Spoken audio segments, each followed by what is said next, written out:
That's good. Folks, welcome to the Jake Feinberg Show, and we are live here at the Musical Instrument Museum. It's already been pretty cosmic. Had a chance to witness sound check with Pat Martino's organ trio this evening, and Bobby Deitch chimed in on my interview with Pat Martino, saying, "Say hi to Carmen for me." Well, Carmen's Mr. here. Deitch, hello. Bobby, do you want to talk about Bobby Deitch? How do you know Bobby Deitch? Tell us a little bit about Bobby Deitch. Well, I mean, we met at Birdland, but a few years back, and of course I know his son. His drumming is wonderful. Adam Deitch, And still has not come on the Jake Feinberg Show, but I'm sure soon. Was he a peer of yours, or I mean, how did you find Lettuce? Did you know Lettuce? Well, I got hip to them when I started college, so. Really? Yeah, I mean, they were already doing it. I think, I don't know the history, but maybe Berkeley or something they started. But Well, Bobby was already saying hi to you in the last interview with Pat. No, I appreciate it. Yeah. And he's a wonderful drummer himself, and his wife, the whole family plays drums. I've interviewed him as a phenomenal drummer. But here's the thing. I wanted you to talk about could you talk to the audience about what was inspiring to you about working under being mentored by Billy Hart? The reason I bring this up is because Billy played a style. He was able to play music, okay, on the drums. For sure. Who was really able? Not just Billy, but who were the cats that helped you learn how to play music as opposed to just being a timekeeper? Well, I think it goes back to when I started playing drums. The musicians I was around in Buffalo and my teachers. I was always playing with older musicians. Right. So I was 12 years old playing at the musicians club back home. And my parents would bring me there for rehearsals with the big band. And I guess just being exposed to seasoned musicians helped me play musical. And then when I came to the city, my first teacher was Billy Hart. And like you said, he's very musical. He's more of he propels the music. Yeah, that's what I'm trying to do, you know. I guess here's the better question. When you say seasoned musician, are you saying that they can keep time on their own? They don't need to rely on the drummer? Is that what you're saying? Exactly. Because as a 12-year-old playing with 70-year-olds, they better keep time because I don't think my time was that solid then. But I was literally around these elder musicians. Wow. At a young age. So you were learning to play the song melodically at 12 years old. When you got to, what did you still need? Like, what was inspiring at that point, learning from Billy, either on the bandstand, witnessing him? Because at that point, words don't. Can you talk a little bit? The best, lessons, you don't need to have long conversations. You need to watch the musicians work and perform and try to get inside of what they're doing musically. Billy, he creates textures. He's not just a timekeeper. It's all in there. And really that's, I'm not there yet, but that's what I want to achieve. I want to achieve that. I don't need to just play 4 on the floor and anyone can do that. But I try my best. I think it's just knowing the music you're playing. Right. What kind of music? Well, with Pat, all right, take the organ trio. Can you talk about playing standards, playing the head, and then taking off? Does it become completely improvisational at that point in order for you guys to stay focused in the moment? Pat's very much about in the moment. That's truth. That's jazz. Yes. Well, that's his philosophy. But I think one of the main points in this configuration and the way Pat plays is his power. I'm playing up against an organ with two Leslies and a 4x12 guitar amp. You know, so the drums, you got to match that power, and that's a whole nother level I've discovered. You know, and besides playing good time and ideas, you know, I have to support what Maestro is doing. You know, it's not about, you know, me getting in my little licks here and there. It's going to come out. Playing with Pat brings out the best in my playing automatically. You know, I just have to match him and support him with what he needs and have trust. And I think that's where this trio is at now, because we've been together 6 years. So we don't have to really talk about it. We just have to go right from the jump. You know, Pat counts that tune off, and he's like a train. You know, it's like gone. I mean, it's a sky train. Yeah. Do you find yourself going into space music, or do you not want to lose the audience? I mean, like tonight, I'm sort of just hoping for like 3 long tunes, all strung together. All the bar lines are dropped off. And you guys are soaring, but how do you, I mean, see, that to me I would like to do that. I mean, Pat is very capable of that. Dude, he just talked about the fact that Garcia, Santana, and Pete Townsend were all huge admirers and reached out to him about how much they love his playing. Yeah, those guys were all space rockers, you know? Exactly. You know, so I mean, can you talk about, in a live setting, how much takeoff you guys get on a nightly basis, in the sense of just dropping the bar lines, or how much is the Maestro conscious of keeping the audience there? Well, here, I'll tell you this. Yeah. The Maestro doesn't need organ or drums to allow him to play free. He can play free automatically. Mm-hmm. It's like Herbie. Like Mike Clark told me, I said, Mike, man, how are you able to play all these intricate grooves and you know, linear funk or whatever they call it? Yeah, right. And he says, and have Herbie play off of that. He says, basically, if I just played quarter notes, Herbie would be able to play the way he plays. I did. And that's Pat. You know, so if I get too busy on Pat, he doesn't like that. So I have to stay clear. And really, that's a discipline and a maturity level. Yeah. To play clear ideas. Billy Higgins is one of the greats at that. You know, everything he played meant something and was very clear. And you know, I'm working on it. You know. So you're talking about really colors at this, like trying to clarity. Find the clarity and colors that Pat's going to be able to tolerate. You know, not being too busy. You know, David Garibaldi's a huge fan of the Jake Feinberg show, and you, on our first radio interview, you openly acknowledged you were a jazz snob until you heard Garibaldi playing. And I just want you to talk to peeps around the world, especially younger cats who are searching for individual rhythm. What was it about Garibaldi's groove that was sophisticated funk?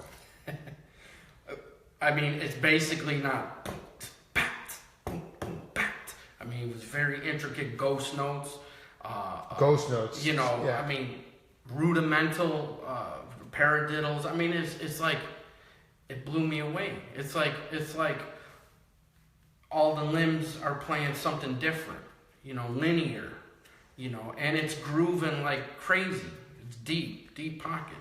I mean, a band like Tower of Power, I mean, listen, there's drummers that fill in for Garibaldi. They're all great. They're really good. I saw one of them. Masters. I saw one of them. He was badass. They're all masters. Yes. But yes, it comes from Garibaldi.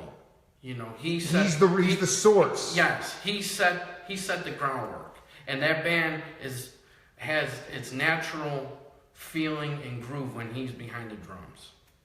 And you know, it's funny. We were coming back from South Korea last month, and we're in line ready to board the plane back to New York. And who's in the line with us is Tower of Power. and That's so great. You talking about the organ trio? Was there? Yes. Oh, that's great. This band. Unbelievable. And they Classic. all went up to Pat. Okay, as they're going up to Pat Martino, and he was so cool, of course. Oh, always. And, always. And I turned around. I said, "Tower of Power."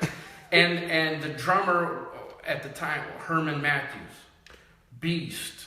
I think he was the cat that was playing when I saw them in Tucson. He was just. I mean, I think he's been with them off and on for years. You know, just wonderful. And it was all the original horn players, and I mean, they were so cool and gracious. And the party continued on the plane. You know, well, those cats are great. They were so cool, and they answered all my questions. You know, they were very. I mean, musicians. It doesn't matter if it's funk, blues, jazz. It's all, you know, it's all the same. Right, but you were. Can you just explain where you went as far as your musical palette, before Garibaldi and then after? Well, I mean, when I was 12, my drum teacher was making me cassettes of Philly Joe and Roy Haynes and Art Blakey. So I mean that's where I was coming from. Tony Williams. I mean, you know, I don't think that's anything different from others, but it's. But that's not straight ahead that's not four on the floor. No, I mean that's playing the space. You have to measure the spaces at that point. I'm going deep on you now. I was just, you know what? I was just absorbing what I felt. Yeah. And that's what I think. There's no sense in overanalyzing it. It either hits you a certain way or it doesn't. And it really hit me strong, and just the ideas in that lingered. You know, it just kind of developed from there. Before I let you go, Carmen, you talked about Pat's power, his playing, the sheer output. Well, you heard it on the soundtrack, yeah. Oh, it's unbelievable, but it was just still floored me. But can you talk about the soul quality, the spiritual quality of music playing with both Pats? Because part of Pat's his true nature is soul. It's soul power. I mean, there's a deep soul and a very beautiful soul. Can you just talk about this band and how that relates? Has nothing to do with technique or facility or, you know, just sheer output, but the inside, the heart of the band.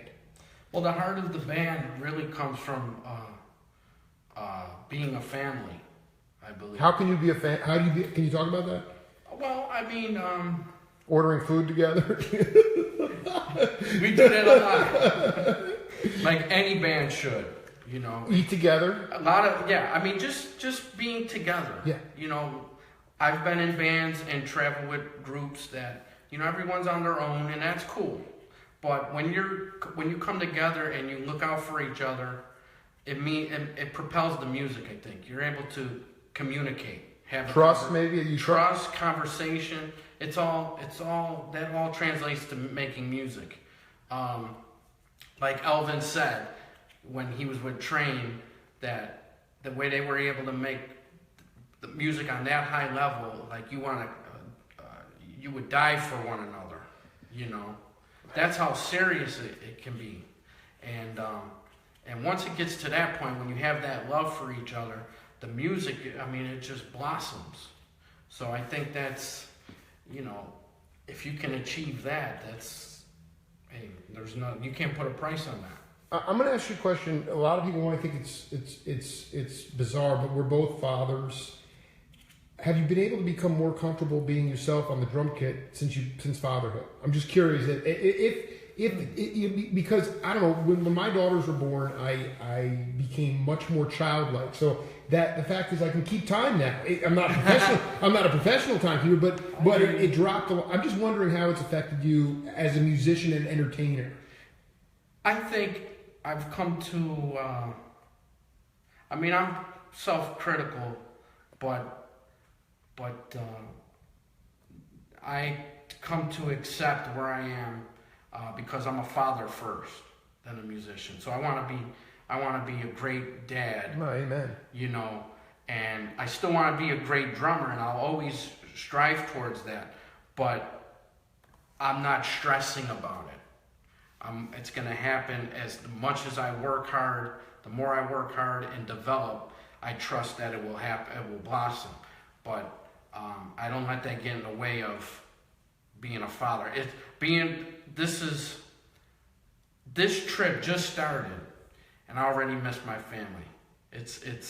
And it makes, when I get on the bandstand, I have joy because I'm able to do this. I have a supporting wife, and my son doesn't know it yet, but he's given me the support as well to take off for a couple weeks. And is he bouncing in his car seat the way you were? He's playing the drums, actually. He's already playing. How old is he? 14 months.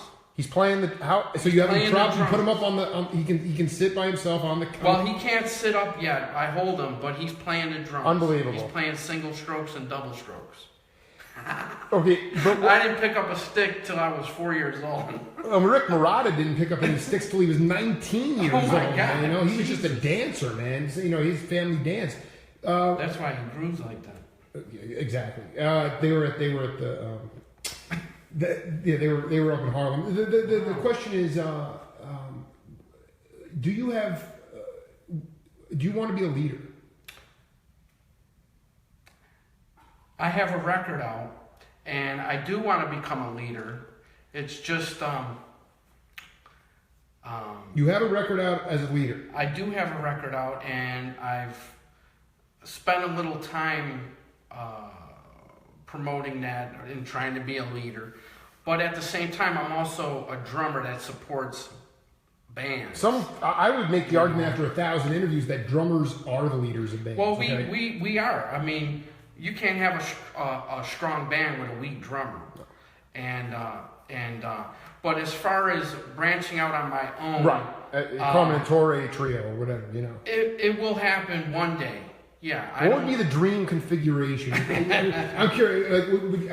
I would love to know because you to me are a link in the chain in the lineage of melodic improvisation. So why don't you just? A lot of times I don't know, man. You don't know. I mean, listen. I've been exposed to the organ my whole life.